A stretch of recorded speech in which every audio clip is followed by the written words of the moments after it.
Hi! எங்கே வந்திருக்கேன்னா, இங்கே பார்த்தீங்களா? கொல்லை. எங்கள் வீட்டுக்கு பின்னாடி கொல்லையில் ஒரு சூப்பரான மரம் இருக்குங்க.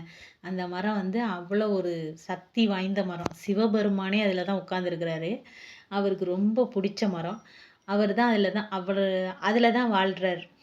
அது தெரியாமல் சில பேர் வந்து அதை சுற்றி போய் அட்டகாசம் அநியாயம் பண்ணி வைக்கிறாங்க. அந்த சாமி அதில் இருக்கிறது தெரியவே இல்லை. இதை பாருங்க. என்ன மரம்னு பார்க்குறீங்களா? வில்வ மரம். இது வந்து 108 வாட்டி சுற்றி வந்தால் நினச்ச காரியம் நடக்கும். அதுக்கப்புறம் வந்து இந்த இலைகள் வந்து அவ்வளோ ஒரு நல்ல இலை. இது வந்து கிடைக்கவே கிடைக்காது. நீங்கள் வந்து பூ இல்லை அப்படின்னு கோயிலுக்கு போய் கவலைப்பட வேண்டியதில்லை. இந்த இலையை கொண்டுட்டு போய் சிவபெருமானுக்கு கொண்டு கொடுத்தீங்கன்னா அவ்வளோ பிடிக்கும். கோடி புண்ணியம். இந்த இலைகளில் வந்து அவ்வளோ ஒரு சக்தி இருக்குது. இந்த இலையை வந்து அமாவாசை, பௌர்ணமி, அஷ்டமி, நவமி, சஷ்டின்னு வருதுல்ல, அந்த நாள்களெல்லாம் போய் பறிக்கவே கூடாது இந்த இலையை. இதை வந்து முன்னாடியே நாளே பறித்து வச்சிடணும். அதுவும் வந்து சூரிய உதயம் வெயில் வர்றதுக்கு முன்னாடியே அதை போய் பறித்து வச்சுக்கணும்.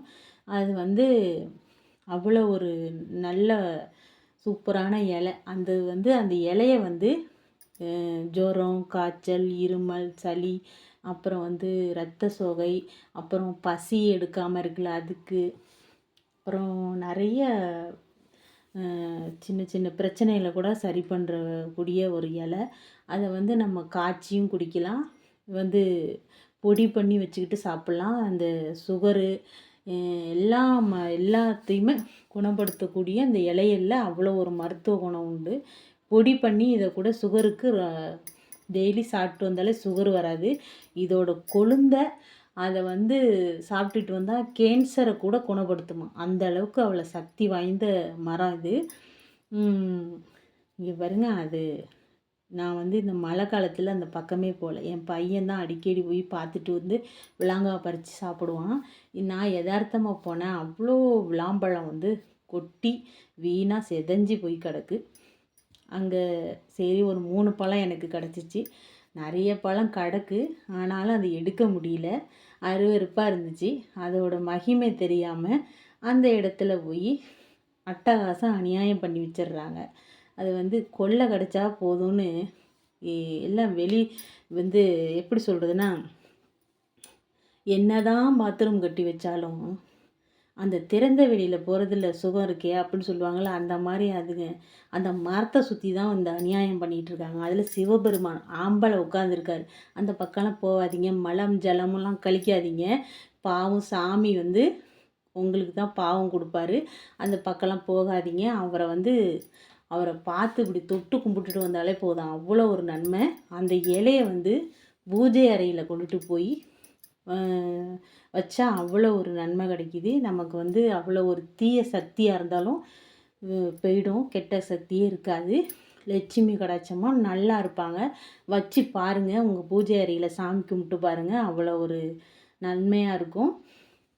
இப்போயாவது அந்த இலையோட மகிமையை புரிஞ்சுக்கிட்டு நல்ல விதமாக அந்த இடத்துல அசிங்கம் பண்ணாமல் சுத்தமாக வச்சுக்குங்க.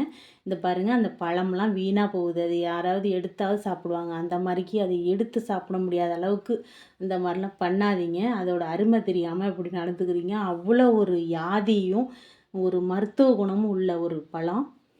வந்து முகத்துக்கு கருப்பாக இருக்காங்கன்னு வச்சுங்க, வெயிலில் போயிட்டு வராங்கன்னு வச்சுங்க, இதோட துவர்ப்பு இருக்குல்ல, ஒரு பிஞ்சாக இருக்குது பாருங்கள், அதை உடச்சி அதை கூட அரைச்சி மூஞ்சில் தேய்ச்சிங்கன்னா அவ்வளோ ஒரு பொலிவும் கலரும் கொடுக்கும்.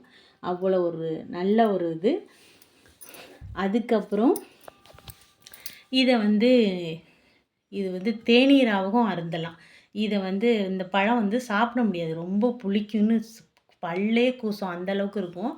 நாட்டு சர்க்கரை போட்டு இதுக்கு வந்து ஓமம், மிளகு, சீரகம் அதெல்லாம் போட்டு நல்லா வந்து காய்ச்சி டெய்லியும் வெந்நீரில் குடிச்சிங்கன்னு வச்சுங்க, வெந்நீரோ இல்லை ஜில்லுன்னு அந்த மாதிரி ஒரு தண்ணியில் குடித்தா கூட உடம்புக்கு இரத்த சோகை, வயிற்று புண்ணு, அப்புறம் எந்த கோளாறாக இருந்தாலும் சரி பண்ணும்.